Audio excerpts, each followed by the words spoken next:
Ted Nugent. Epic Records.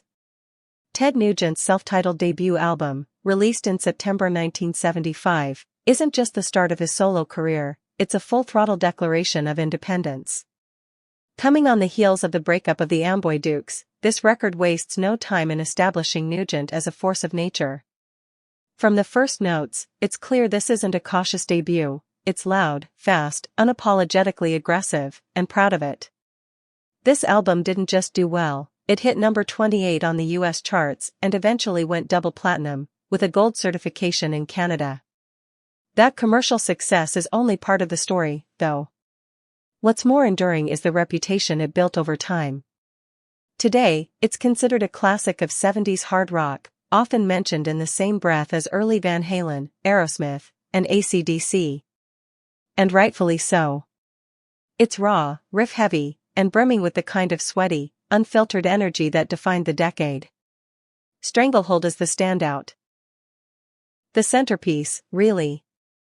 It's nearly 9 minutes long, but it never overstays its welcome.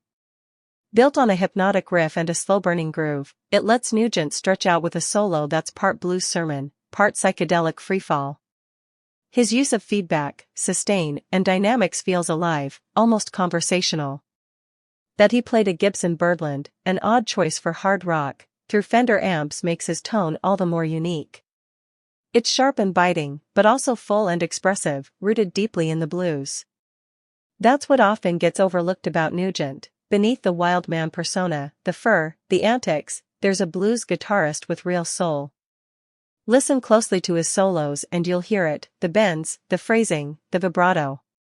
It's there on Stranglehold, of course, but also throughout the record, woven into the fabric of heavier songs like Stormtroopin' and Just What the Doctor Ordered. These aren't just vehicles for showing off. They're built around tight grooves and structured in a way that still lets the guitar sing. There's a real connection between this album and the early sound of heavy metal. It was 1975, and the borders between hard rock and metal were still being drawn. You can hear Nugent stepping over those lines, often within the same track. The riffs are heavier than what most hard rock bands were doing at the time, the vocals are grittier, and the energy is relentless. It's not metal in the way Sabbath or Priest were doing it, but it's close, like a wild cousin who refuses to follow rules. Lyrically, the themes are exactly what you'd expect, and, in a way, exactly what you want from an album like this. It's rebellion, sex, speed, freedom, and volume turned all the way up.